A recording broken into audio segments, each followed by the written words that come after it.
जैसे मैंने पहले बताया कि गंदम के मेरे काश्तकार भाइयों मेरी फार्मर फैमिली जो मेरी कम्युनिटी है उसके लिए ये अब तक की जो फ़लसफ़े में ये बात एक्सट्रैक्ट मुझे समझ आई है कि ये गंदम के लिए जो मैंने पहले कहा है कि जी हमारे लिए लाज़िम है कि हमारा अच्छा झाड़ हो, मुकम्मल पौधों की तादाद हो, मुकम्मल पौधों की तादाद जो है ना वो आखिर में आपका टारगेट हो के 450 से 500 सिट्टे फ़ी मुरब्बा मीटर में होने चाहिए। और उसके अलावा ये है कि जी दानों में भराई अच्छी हो।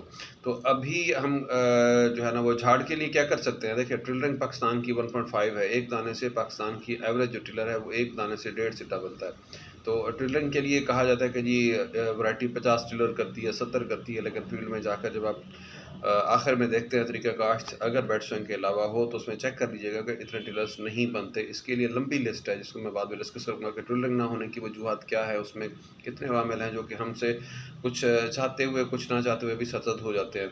अब टिलर पर सारी डिपेंडेंसी ना करें, सीड रेट कितना होना चाहिए, झाड़ मुकम्मल के लिए आपके लिए 500 सिट्टे फ़ी मुरब्बा मीटर के लिए या आपके लिए 40 से 45 सिट्टे फ़ी मुरब्बा फुट के लिए हम कोशिश करते हैं कि जी पौधे पूरे करें। पौधे पूरे करने के लिए एक तो यही है कि जी पौधे कम हो गए तो सारा ज़ोर आपको फर्टिलाइज़र पर देना पड़ेगा। दूसरा ये है कि जी आप इनिशियली पौधे पूरे कर लें। पाकिस्तान में अनफॉर्चुनेटली बहुत बड़ा जो तरीका काश्त हमारा है, बहुत ज़्यादा तरीका काश्त है वो हम छट्टे पर काश्त करते हैं। छट्टे में आसानी हो जाती है, आप आए, आपने केरा किया, आए और वो गए। एक जस्ट लाइक F-16 आप फील्ड में पहुँचे और आपने बस वो धुआँधार आपने छटा किया और निकल गए। लेकिन आई रिक्वेस्ट यू कि आप ड्रिल को अडॉप्ट करें। मेरी टेक्नोलॉजी में, मेरे मेथोडोलॉजी में सारा तरीका ड्रिल का है। ड्रिल में ये होता है कि जी आपको आप जो है ना वो ऊपर वाली खुश्क ज़मीन से 2 इंच नीचे बीज रख रहे होते हैं जहाँ वतन भरपूर होता है, उसमें दाने आपके सारे उगते हैं। उसके अलावा उसमें अगली बात ये होती है कि जी बैंड एप्लीकेशन खाद का होता है, बीज और खाद ड्रिल के साथ आप इकट्ठे करेंगे तो फर्टिलाइज़र की जो बेस्ट एप्लीकेशन है वो बैंड एप्लीकेशन है। उससे आप जो पौधे जो नौज़ायदा पौधे निकल रहे होते हैं उनको आप उसी वक़्त ही खुराक देते हैं जिससे वो मज़बूत सेहतमंद तने बनते हैं। उसके लिए खाद भी आपकी ज़ाया नहीं होती और बीज की जनरेशन भी अच्छी हो जाती है और बहुत ज़्यादा डीपर भी नहीं जाते क्योंकि देखिए ना आप अगर 3 से 4 इंच तक डीपर चले गए छट्टे में जो दाने डीपर चले जाते हैं, ये मेरी सारी रिसर्च है कई सालों की कि वो डीपर दाने जो होते हैं वो भी नहीं निकलते, ऊपर वाले खुश्क दाने भी नहीं निकलते छट्टे में। और ड्रिल में ये होता है कि आप एक मखसूस जगह पर बीज रख के आते हैं, उसके साथ आप खाद भी दे देते हैं। देखिए एक बात और भी है कि आप खाद जो ज़मीन में आपने 4 से 5 इंच में रूटर चला दिया, उसमें आपने खाद छटाई कर दी, तो खाद वो किसको मिल रही है?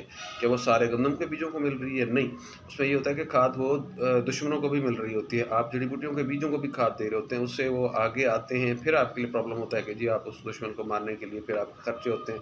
तो अगली बात मेरी नज़र में सबसे बेहतरीन तरीका काश्त ड्रिल है। ड्रिल में सबसे बेहतरीन 4 इंच वाली है।